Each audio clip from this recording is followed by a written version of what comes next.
Assalamu alaikum. Thank you for having me. I am Dr. Mukarram Zaidi. I'm a clinical associate professor at the University of Calgary. I'm a family physician.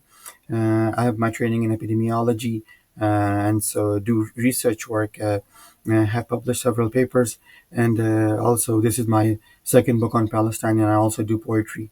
So I'm about to publish my second book of poetry as well.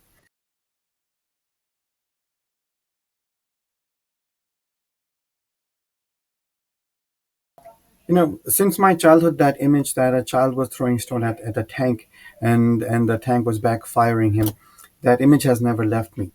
Some 10, 12 years ago, I was looking into the news and reading all the news, and I couldn't find the appropriate news in our Western media, which I could find in at RT or Palestinian news or Chinese or Chinese news, or sometimes BBC would shoot or so as well. So I started looking into what is exactly happening in Palestine, and then I figured out that every time I try to speak, everybody would say, "Oh, it's a very sensitive topic. Don't say anything because you might offend people. It's a sensitive topic. Don't say anything." So that sensitivity and of course you don't want to offend people. So I started doing my own research, and I figured out it's not a sensitive topic. The Palestinian cause is not it's not it's not complicated. It's a separate colonial apartheid state at the end of it. So I did several years of my own research. Then I understood that a lot of people, whether it's Western or not, have no idea what the Palestine issue is, and they're all afraid of talking about it. So being an from academics and pro-life, I thought that it's important to bring in a comprehensive book. So my first book was Palestine Colonized by a Two-State Solution. It's like 665 pages with all the references. Uh, and so I figured out that, and it's designed for high school students as a reference book. But then I realized that it's too much information that people won't be able to read it. So what I did, I wrote another book. It's called the Apartheid State of Israel and Colonization of Palestine. This is a summary of the same book, but it's 112 pages, so it's much more readable. And then we toned down from a high school level to a junior high school. So this is for junior high school now. So my objective is to provide objective information to people to understand what's happening in Palestine.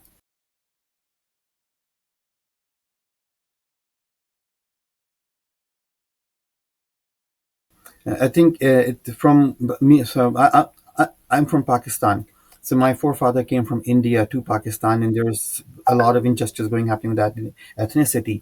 So I have the will and the power to speak against injustice.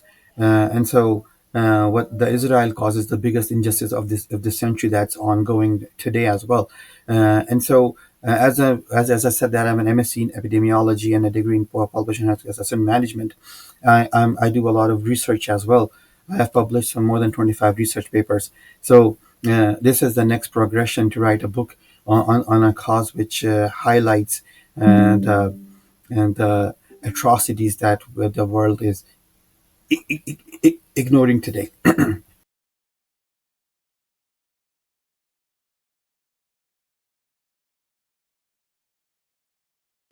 My patients, my medical students, my colleagues admire me for my work and the strength I bring to the table, and the courage that I'm speaking against Israel. I think they're all very supportive of me and really admire the work I do.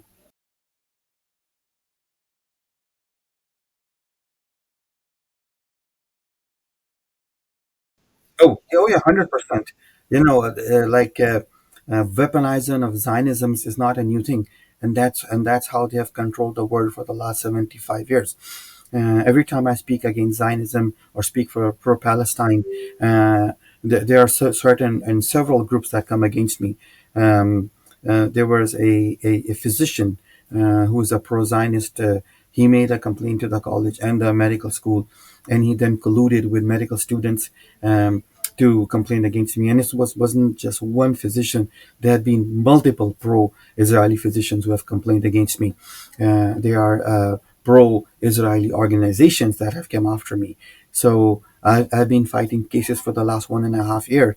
And then, Alhamdulillah, all the cases just dropped a month ago after a 1.5 year long investigation.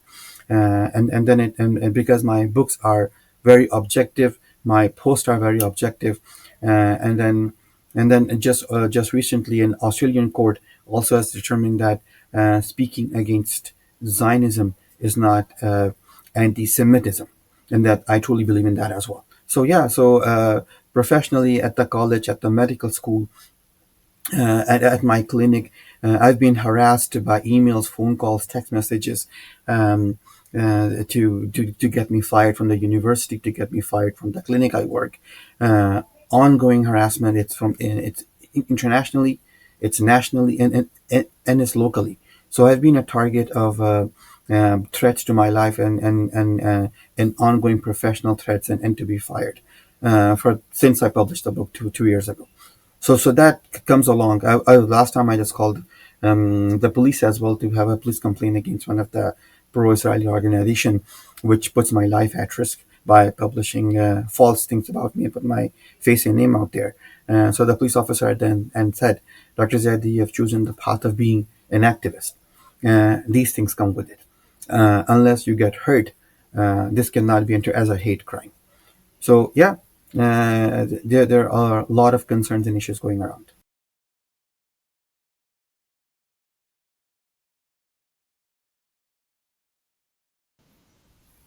So it is causing psychological, mental stress, anxiety, um, economic stress because I have to pay lawyers for fighting all these cases.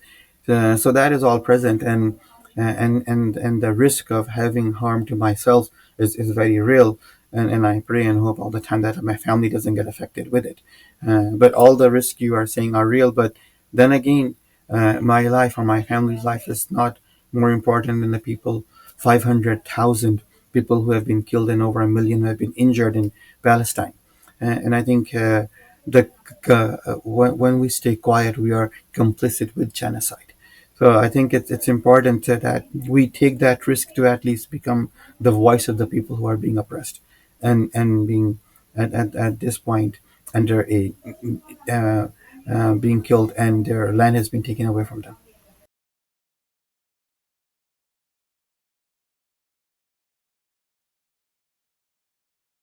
So Canada is not doing anything.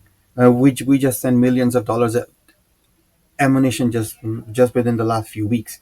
Um, I've been interviewed on TV and radio for more than 250 times, and after I published my book, one of the news reporters called me and asked about a homophobic incident at the mosque, and I said to her, like, I have published this world class book. It's a textbook for Palestine. Why don't you interview me for the book? Because it has a lot of information. And she says, and I quote, and she says that it's not just me. No other North American journals would interview you and publish on mainstream media, and this comes from the highest office on land. So since that happened, mainstream media has stopped publishing my work, uh, interviewing me for the last 2 years, and that's the cost of being a pro-Palestinian. Uh, and then my all social media apps are just shadow banned. I have thousands of followers on each app, but my views go to 55, 35, 25. So censorship is real, and Canada is not doing enough.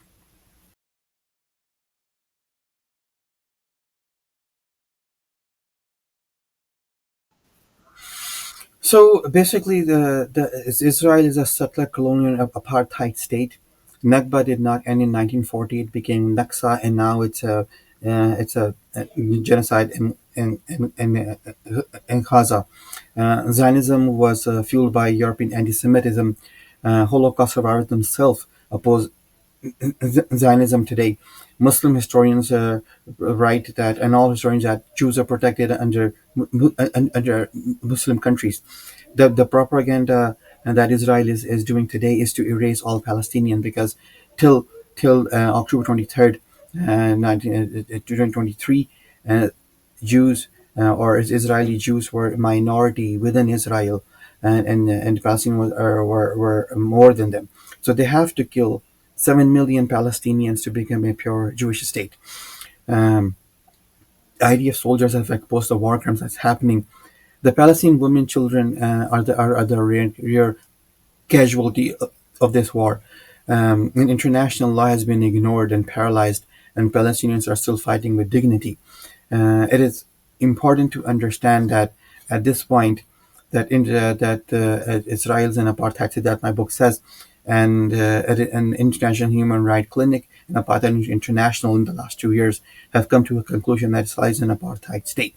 The second most important thing is that the genocide that continues today, that International Criminal Court of Justice says that there's enough evidence to investigate the crimes of genocide. The United Nations Special Rapporteur, the Amnesty International, and Human Rights Watch all say that Israel is committing war crimes, crimes against humanity, and genocide as we speak today. So these are important things to understand, that Israel is an apartheid state which is committing genocide.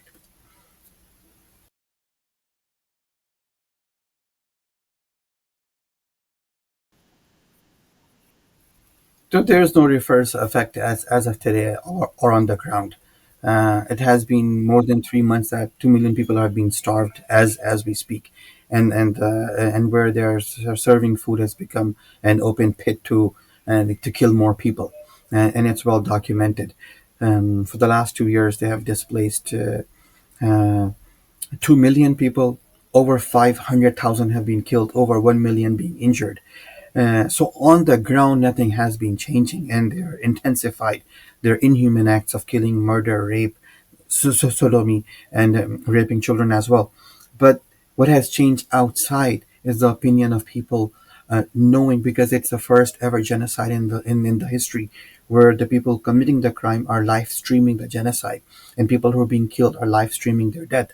So opinion around the world has been changing, but the governments, their work, their actions, that has not changed.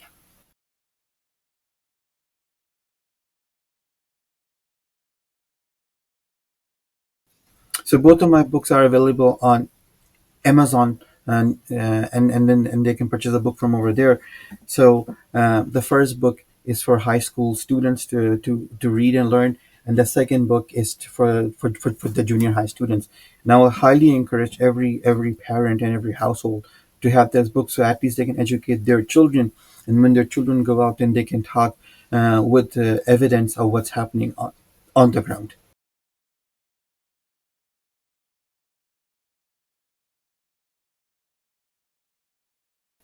Thank you for having me. Assalamu alaikum.